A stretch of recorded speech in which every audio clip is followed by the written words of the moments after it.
ชูจิมีป้ามึงมีป้าอันนี้มึงมีบ้านบ่คือต้นหมากเลื้องๆอันนี้หมากกันที่พวกนี้บางทีต้นหมากกันหมากอย่างนี้เป็นนี่เลยความรู้สึกเป็นนี่เลยความรู้สึกดีใจโอ้ย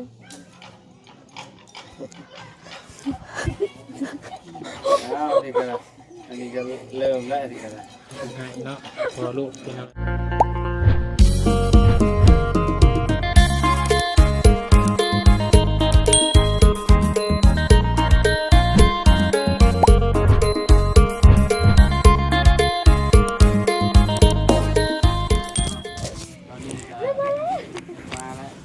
พี่น้องรอทางกามาแล้วบ้านนี้สักพักหนึ่งเนาะรถซ้ายส่งอันนี้เป็นขาวๆขยะนี่พี่น้องเป็นงานแต่งงานดองเพิ่นเฮ็ดมื้อนั้นเนาะเพิ่นบ่ได้เก็บบริกวดอยู่พี่น้องเนาะก็เรื่องโรคคูโรคตาเนี่ยก็ขอโทษขออภัยเด้อพี่น้องเด้อเนาะ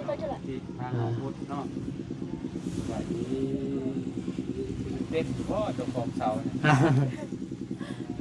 หรือว่าใช้นะผู้ละเฮือนผู้ละเนาะมาแล้วพี่น้องทางลุงพามาแต่เฮือนหัวเนาะมันทับส่ง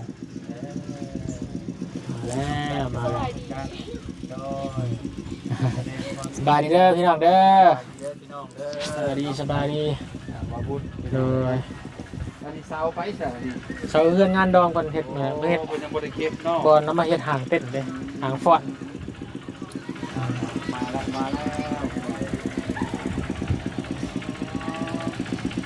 ผู้เด้อ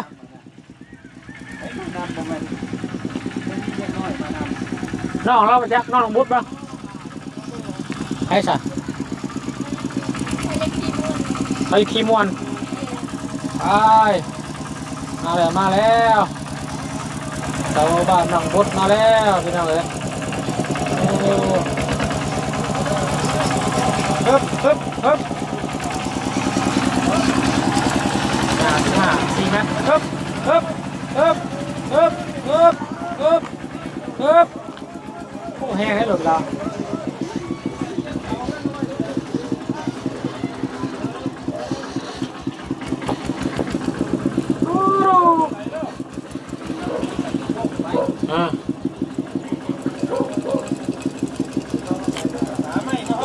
เดี๋ยวแทนอีกแล้วเนาะทำไมน้องบุตรมีใหม่บ่ไม่ฟื้นก็ได้ฟื้นจัก2 อันก็ได้มีบ่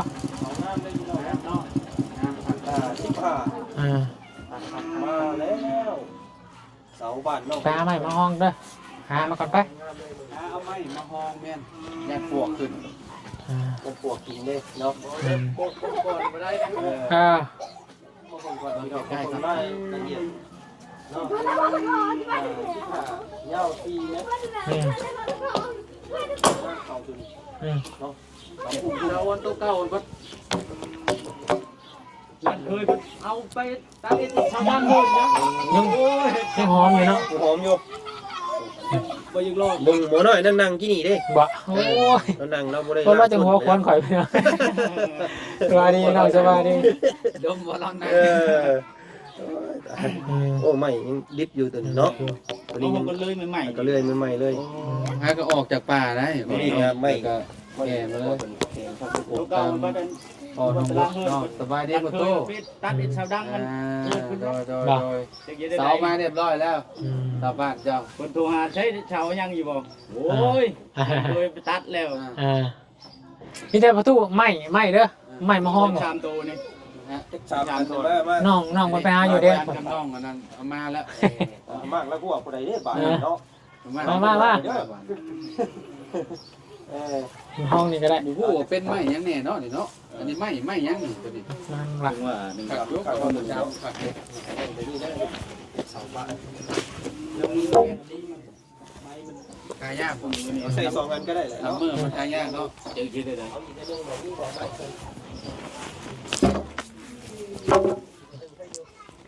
ไปกันนึงบุตร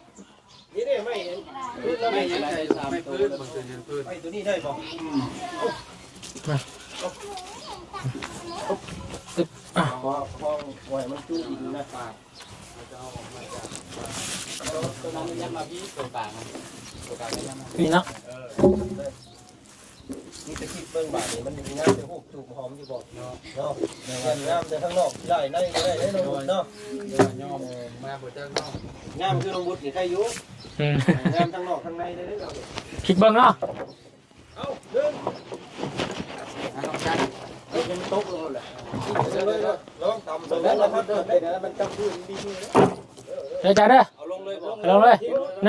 2 3 นี่อาการบาดหาไม่ใช่ป่ะ หาไม่มาอันนั้นมาสอนใช่นะ นี่ได้อยู่หรอกนี่ได้อยู่ ผ่านแล้วคะแนนมันฮักคอยก็เอาคืนเอาสมัยมาให้ ไอพี่ไปจ้าพี่มาหนึ่งพอละ เตะมือเลย มา ก่อนกินเด้อจะกินอ่ะ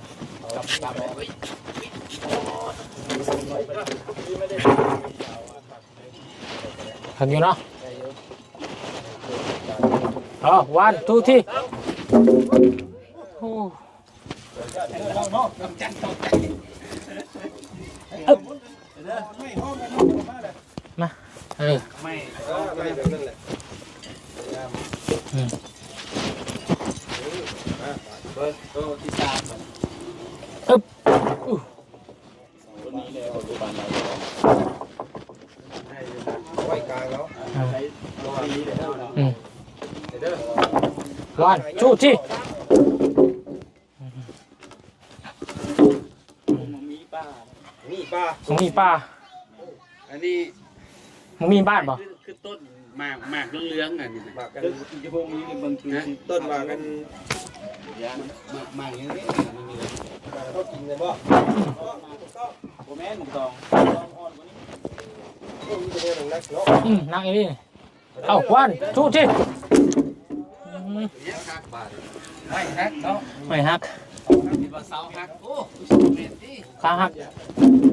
สาวฮักในคล้องแท้แล้วสาวฮัก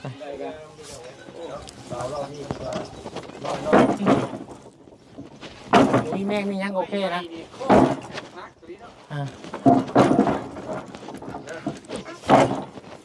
2 3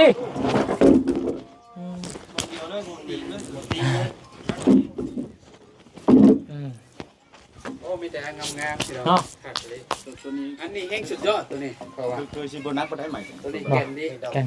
ไม่นับ ไม่แห้งเบาเนาะ1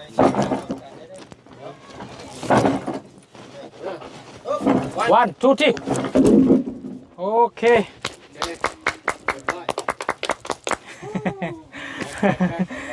ยิ้มไปเปื่อยอยู่พี่น้องเอ้ยใช้ลองบุดเบิ้งฮะนั่นแมนบ่นี่คักโยใหม่ไปเป็นคักอยู่บ่คักยังไม่เส้นไม่ผู้ใดจังว่าการกำลังพี่น้องกันครับเบิ่งงบประมาณอีกก่อนจักสิได้สำได้เนาะเพราะว่ามารอบนี้ก็เปิดไป3.9 ล้านเนาะ6ต้นนี่3.9 ล้านพี่น้องเอ้ยเหลืออยู่6.1 ล้านงบประมาณบาทพี่น้องเนาะเบิ่งเดี๋ยวบริหารจัดการเบิ่งเนาะกินไรเบิ่งน้ำดุ้งจันก่อนบ่าย เนาะไม่ค้างน้องแป้น เพราะว่ามันก็ยังหลายอย่างอยู่เนาะ หลายอย่าง ตามงบพี่น้อง งบประมาณ คือตัวนี้สั่งเสามาก่อนเนาะ เลย ใช้ส่วนใช้ใจเป็นเขาโอนให้บ่ เดี๋ยวเขาโอนให้กำลังก็ได้เนาะ เราบ่กล้าถือได้เราจะขโมย บ่ขโมยพยานมัน มันเฮเนาะ มันเยอะทางอย่าเจอหน้าโทรหามันมาติ้งอยู่จังไงรถจนพี่น้องเราส่งไม่เลยเนาะ สั่งแต่ละเทื่อกับ คันเดียวคันเดิมเนาะ เนาะ ตั้งแต่เคยหูจักกันมาพี่น้องเลยรถคันนี้ แต่จักมือตัวนั้นเปลี่ยนเครื่องใหม่นั่นเราว่าจักค่ะแม่นตอนส่งเครื่องประตูจะปีก็ทุบเครื่องนั่นนะเรียบร้อยแล้วเปลี่ยนใหม่ ชั่วโมงมันแหละมันไปกับบสบูรณ์เลยจากหัวหน้ากันโบชื่อใหม่ชื่อเอง ใส่ เลย ไปส่งเนาะ ไปทั่วที่ทั่วแดน จน เนาะ จะยาวเงินหัวหน้าซื้อเพราะนั้นจบ ใกล้สุดในช่วงคอนไซฮอดเพราะเวียดนาม บกคามเวทเท่านั้น ข้ามเบียด บอกข่าวเวียดเท่านั้นแปะเวียดเนี่ยเขาได้เนาะ ได้ ฮอดไซเรนว่าไงซะเนาะ แปะใช่ได้ ตัวที่พี่น้องเนาะแถวตัวเมืองเซโปน เราจะสีตัวแดนเนาะ เอาบ่มีหน้ามีในให้อ้ายเพิ่นซ้ำได้เด็กเนาะเรียบร้อยเพราะว่า เมื่อกี้เขาซื้อ เศร้าผู้ M100มาเมื่อกี้ไปใช่เนาะโอ้อยู่เชฟเนาะ จะป้าไว้ยังเช อีได้แฮกบ่ ลืมเลยไปถ่ายวิวแล้วก็ลืมถือมาเลยเนาะเขาเอาแล้วปันเนี่ย บางทียังอยู่บ้านเสลวอยู่เนาะ อะไรก็คือสิครบแล้วเนาะไม่ต้องเอาตาม บ้านนอนเยอะ แม่ น้องเจียงเดี๋ยวจึงไปอัปเดตเยี่ยมยามเบิ่งเนาะแล้วจากนี้ก่อนพี่น้อง ยังขี่โต๊ะขี่รถจักรดูจากชื่อมันจะ เบาไล่ มันสิแม่นที่ขี่รถจักรใหม่อัน บ่เพิ่ง พอเพิ่ง บ่เพิ่ง แล้ว บาง บ้านอะไร มั นี่ นจบมาเขาลัดอยู่ในบนนั้นบ้านมุกแสนลัดแล้วรถจะโทรดังเด้ มือไหน ว่าพกแขวงเขาลัดเด้ มือว่านนี่บ่วันนี้บ่ คนช่วงหลังๆนี่ อ๋อคนพลาดแล้วตอนนั้น ไว้แล้วเด้ คน เห็นร้อนหั่นแหละ คนหูจักกันแล้วคน เปลี่ยนต่อ เปลี่ยนทอใหม่แล้วเปลี่ยนใหม่แล้ว เสียงบ่ดังบ่ม่วน บนน้ำวานนี่ก็มันชื่อนี่บ่ยังทอนเก่าอยู่รถใหม่สีฟ้าน่ะ เราเปลี่ยน อันนี้เราสั่งเงินอยู่เฮือนอันนี้บ่บ้านใกล้บ้านใกล้ไข่นี่บ่เจ้าบ่มาส่ง แม่น เสาพบต้นเดือนนึง น้องต้นกล้าให้ติ แม่ อืม แล้วก็สิยังสิสร้างรายการใหม่น้ำเจ้าอีกอยู่ เดี๋ยวโทรหาเพิ่นนั่นแหละคันมีบ่มีก็บ่มีเด้อนี่เด้อนี่คือวานมื้อนี่เช้าบ่มีได้ โดย หาได้ดอกผู้บริหารนี่ก็ เรามีหน้าที่ส่งอย่างเดียวเนาะ ทุกคนเบิ่งพี่ มาเบิ่งอยู่ เซ็กของบ่พอ เช็คของเบิ่งงามมันอยู่บ่ ต้องยืนใกล้แท้ มือปืน ๆ มือปืนคาเฟ่งามแล้ว คักเนาะ แต่ข้าวก่อนกี้พอเคยเลยไม่เลยตอกแบบนี้อยู่ป่ะ ผมบ่เคยรับ บ่เคยป่ะ เป็นเลย เรือบ่เป็นเนาะ เดี๋ยวเป็น แต่จะไปถากไม้กลมแบบนั้นกลมแบบนี้เนาะเสาเรือนตรงกลมพัด ถ่ายอยู่บงป่าพุ่นแหละจะได้เฮือนหลังนึงก็บ่แม่นง่าย ยาว4 เมตรหนา15 ญาติน้ำท่วมเด้ ให้นำถ่วมเพื่อนเจ้า ญาติน้ำท่วมนะเฮ็ดเรือนให้เราสูงๆเลยนี่ เวลาน้ำมาจะบ่ย่านเนาะ ไปหาเก็บรวมไว้แค่กองมันเต็มกอง เพียงพี่บ่น้ำท่วมมาได้ ขึ้นสำได้ตู้ เด้น่ะเห็นบ่กันน้ำน้ำท่วม โอ้ มงเล็กเก้าหัว มุงอันน่ะฟ้าอันนั้นคือพุ่นแหละพอดอันนั้นครับอันนั้นพุ่นแหละตะกี้เนาะว่า ของเรานี่ก็เฮาสว่าเฮือนก็สิขึ้นมาประมาณนี้เนาะ ขึ้นประมาณ ประมาณนี้เนาะวิดวัวเฮาเนาะเฮือนเราก็เนาะสู แซ ง ม ประมาณ เซ นี้ อยู่ใกล้เนาะ โหทางเจ้าเดินใช่แล้วหาผู้ใช้ทั้งพื้นหลายๆน้ำขึ้นหนึ่งขึ้นน้ำ อ๋อคักไอเดียเราเก่ง คักอยู่ต้อง ยาม หา ขึ้น มา ก็ขึ้นยามลงก็ลงมันตูดขึ้นตูดลงอย่างนั้นแหละ ได้ นี่แหละ ท่ ที่ วม เรา ทุก มา ปี ฮอด ก็ นะ บ่ไหว้เนาะอันนี้แบบโดนๆท่วมอ่ะนะ โมเมนต์ตัวเอิญเนี่ยให้หน้าตาตานี่ก็พบเพราะว่าไอ้คือในนี้วันนี้แหละจุดหนักไอ้นี่เราคนยังเต้นได้ตัวนี้เต้นแบบไร เมื่อวานนี่บรรทุกรถจักรมาพี่น้องเนาะไผกะโอ้ยอิจฉาวาสนาน้องบุตรเด้ว่าซั่นบรรทุกมอเตอร์ไซค์ ใครก็ว่ารถเล่า อาจารย์ลาวพี่น้องเอ้ย รถอาจารย์เล่า มาพี่น้องหัวเข้ามาพี่มายินดีนำน้องบุตร สี่สาวคนยับคนยับ นี่มาพี่ เนาะออกมาในหมู่บ้านนี่ก็เจ้าสิแนมเบิ่งบ่เลยได้พี่น้อยเนาะ แม่น คิดว่าเพราะว่าทางน้องๆคนนี้น้องหัวกับน้องจันนี่เพิ่นได้รถคันหนึงเลยเนาะแล้วก็ FC หลายคนเพิ่นก็ว่าคิดว่านี่แหละเป็นของน้องหัวเพิ่นน้อง น้องบุตร บุตรพี่น้องเนาะ เจ้าของก็แนมเห็นเมื่อวานนี่ก็ดีใจล่ะไปจักเนาะ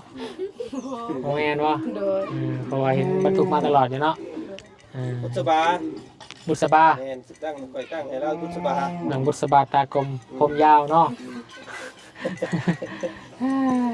หนังบุษบาน้องจันดาราน้องมณีแสงพี่น้องเลยแก้มไข่เนาะ คือให้มันนี่แซงแก้มแก้มไข่ แก้มไข่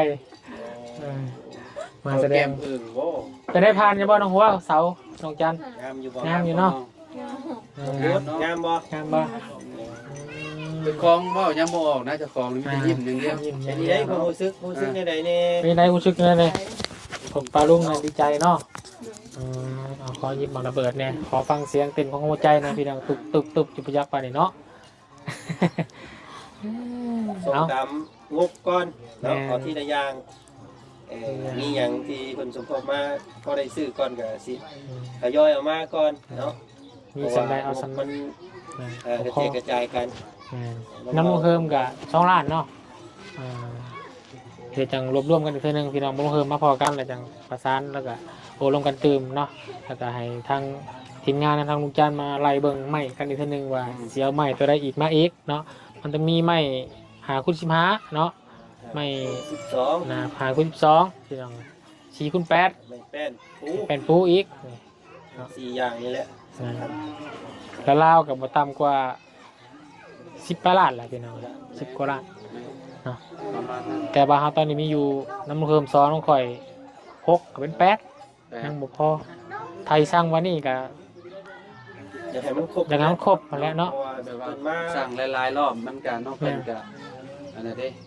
เสียเที่ยว เสียเที่ยวนึงเฮาก็ต้องเสียค่าส่งไปแล้วพี่น้องมาเย็บมาย่อนะเนาะถ้ารถบาดเดียวพุ่นละก็ต้องรถหน้าเนาะฟังเบิ่งพี่น้องเอ้ยแต่ว่ายังมีสมทบเข้ามาอีกเนาะน้องเนาะเฮาก็สิจัดสรรซื้อสำเงินสั่งสำเงินนี้มาก่อนเด้อ โดย ส่วนเรื่องอื่นก็จังว่ากันเนาะแต่บ่มีเนาะความคิดของน้องตัวนี้มีจักเปอร์เซ็นต์น่ะว่าตัวเองสิได้เฮือนแล้วเฮือนนี่หรือว่าสิได้เฮือนงานนี่มีจักเปอร์เซ็นต์ โอ้ บ่ฮู้เนาะ โดย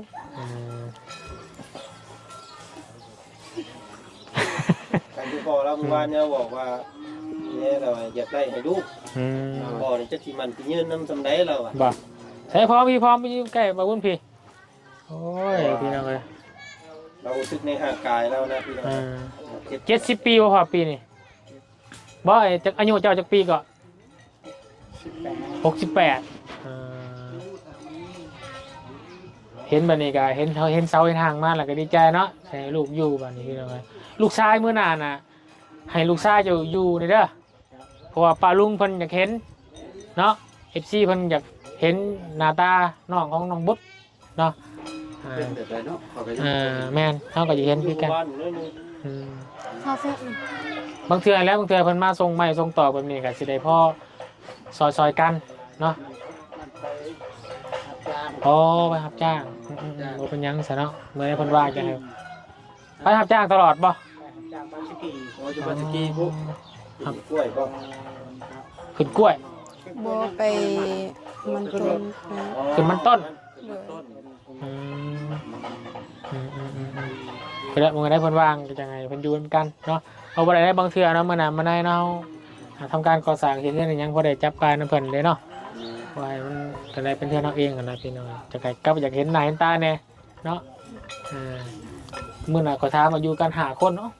ทุกมาแต่เทื่อเห็นอีก3คนน้องชาย เห็นผลเนาะ ก็เพิ่นขี้อายแน่เนาะขี้อายกล้องแน่คือน้องของน้อง ผู้อายน่ะอาย อายเนาะบอกคนบ่ต้องอายเด้อถ้าอายบ่ได้เฮือนอยู่ได้บอกคนจังซี่เด้อ แต่ระวังเด็กน้อยเด้อบัดให้เด็กน้อยมาไต่มาดิน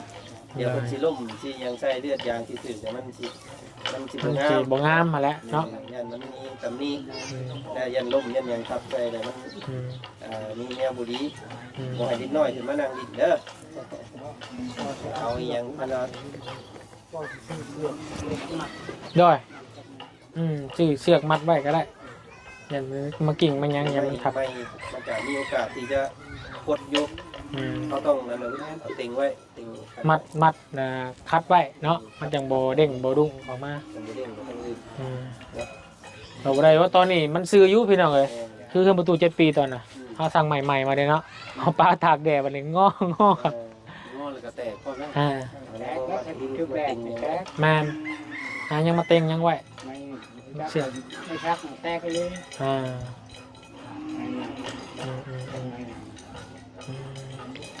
พอเอ้ยเพิ่นพ่อเพิ่นยังบ่ฮู้หรอกพี่น้องไอ้ที่พ่อใจดีที่ซอยซื้อไม้ซื้อเสาเฮ็ดเทือนมาให้นี่ขบุญสิบอกซื้อเพิ่นเด้อซื้อผู้พ่อเพิ่นที่เพิ่นสิอายุสูงกว่าเจ้าอีกประมาณ70กว่าพุ่นแหละเป็นอ้ายของพ่อรุ่นอ้ายเจ้าบ่สิให้เบิ่งรูปเพิ่นเด้อพ่อบุญทงซื้อเพิ่นเด้อนี่รูปหน้าตาของเพิ่นเนาะที่เป็นซอยน้องบุตรนี่แหละพี่น้องเอ้ย เห็นหุงอยู่บ่เนาะนี่เจ้าก็เล่าไผเฒ่า เท่าไหร่ ฮะ ลื่นจากตรงนั้น เล่าเฒ่ากว่าเจ้าเนาะหัวเราว่า70ปลายปีพี่น้องเนาะทางพอบรรทมก็ได้เพิ่นอยู่สวรรค์เขตนี่แหละเพิ่นอีต้นเนาะอีต้นสงสารครอบครัวเจ้าเด้อ เป็นจังไดเห็นหน้าตาเพิ่นแล้วเป็นจังได โอ้ยมันมัว ว่าความรู้สึกเจ้าเป็นจังไดเห็นเพิ่นเมื่อกี้นี่บ่เห็นรู้สึกไอ้ พื้นใจแล้วเห็นนี่ อ๋อเห็นรูปเพิ่นนี่ภูมิใจเนาะ เจ้า มีหยังอยากบอกเพิ่นบ่มีหยังอยากบอกเพิ่นว่าเพิ่นนั่งเบิ่งเจ้าอยู่แล้วตอนนี้พอบรรทงเพิ่นเป็นคนใจดีมีหยังอยากบอกเพิ่นว่าขอบใจ ขอบใจหลาย พอบรรทงอ้ายบรรทงก็ได้เจ้าเนาะ ทุ่ง อ่า ขอใจดี ที่ซอยเรือเนาะให้เพิ่นอยู่ดีมีแฮงเนาะ ดีมีแห้งก็เก็บไม่ได้ของใครยังมี ให้เพิ่นได้บุญกุศลหลายๆเนาะเท่ากับ68ล่ะพี่น้องจักสิเนาะให้ใส่เวลาอยู่ในครอบครัวหลายๆเนาะ คือจริงๆว่าก็ยังซะ มียังพอจะหายบ่ บ่ ดีใจ น้ำตาย่อยนะ น้ำตาย่อยบ่จะหายแล้วน้ำตาย่อยเนาะดีใจนำเด้อเฮาดีใจนำเด้อดีใจนำหลาย ตอนแรกเนาะ ตอนแรก น้องบั เนาะ วกับรุ่นกัน น้ำตาจากไหลน้ำน้องบัวกันไหนดีใจกับน้องพุทธเนาะ พอเคยคิดเคยฝันอยู่บ่ว่าตัวเองที่มีจุดนี้ที่ว่าเพิ่นสิมาสอนนี่เคยคิดอยู่บ่ ไม่ได้คิดเลย สมออยู่เนาะ มา คือชุมเห็นลูกๆมาถ่ายทำแบบนี้คิดอยู่บ่คิดแล้วลูกมาแล้วคิดรถคิดได้รถ อ๋อคิดว่าสิได้รอดอย่าให้ครบวางตัวเองหลายเด้มันไร้มาเนี่ยอย่าให้ชุมลูกเด้อ บอกบ่ได้ ชุมลูกกายเป็นในนามสะพานบุญน่ะซอย ไปทุก เป็นชมลูกไม่ได้หายแล้วให้ลูกใหญ่จังไรเฮือนนี่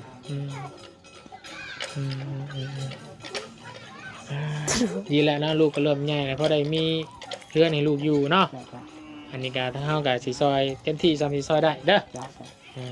เอายับเข้ามาพี่น้องบุ๊ดมายังไก่พ่อพี่มาไก่พ่อพี่ให้นะ ให้ได้ทั้งนี้โอ้ย ให้นะเพื่อนไว้ น้ำตาตกแล้วบาดตาเนาะ เป็นไรเนาะให้นี่เสียใจบ่ได้ดีใจ ดีใจ ดีใจเนาะ เป็นยังเป็นนี่เด็กความรู้สึกเป็นนี่เด็ก ก็รู้สึกดีใจ ดีใจ โอ้ย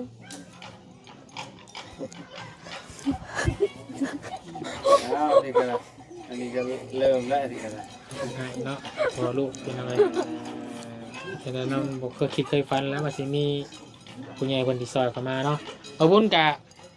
คือสิทีมงานก็ร่วมกันหลายพี่น้องเนาะกะเฮาก็พยายามทาน้องบุญเนาะเป็นกระบอกเสียงให้ทางผู้ใหญ่เพิ่นเห็นเนาะกะเพราะว่าก็อยากคือเปอร์เซ็นต์ที่น้องบุญสิได้เฮือนนี่แทบประมาณ 30-40% พี่น้องก็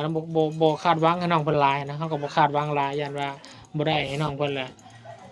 ก็สิเสียใจหั่นนะพี่น้องเนาะแต่นี่ก็ได้มาซะมีก็คือว่าการเกินคาดหมายของเฮาล่ะพี่น้องได้เซาได้มีงบ10ล้านว่าไงใช่ได้ไม่หลายตอกหลายเติบได้เนาะก็คือว่ายังอีกก็ยังบ่ครองมันยังบ่ครึ่งดอกเนาะยังหลายพี่น้องเอ้ย ค่าส่ง ค่าสร้างอีกบ่ฮู้อยู่เท่าไหร่เนาะ อันนี้แค่จุดเริ่มต้น ต้น ค่าสร้างอีกบ่ต่ำกว่าแล้วกว่า ได้สำเร็จกับสำนักนั้นน้องเนาะ โดย แต่บุญวาสนาเอาเนาะเป็นสุดซอยทำไรก็เอาได้ไม้ได้เสามาไว้ก็โอ้นี่ก็บ่แม่นถือได้ต้นละ1,000 บาทผู้ได้นี่ แม่นต้นละ หาได้นอกต้นนึงก็ค่อนข้างสิแพง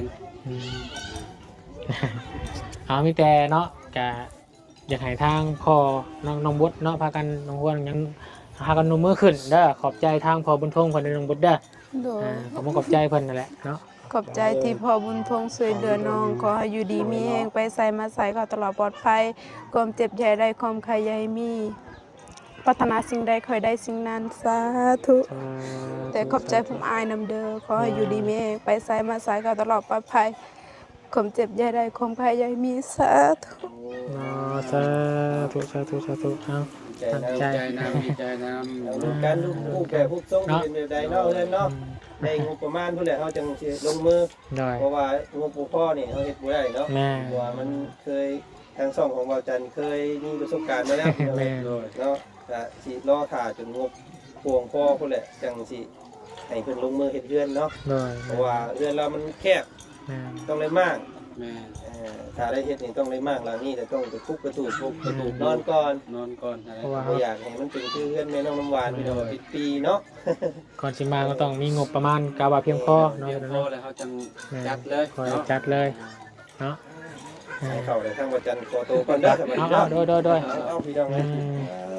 เอาโอเคแล้วเสร็จเด้อเนาะสบายดีเนาะ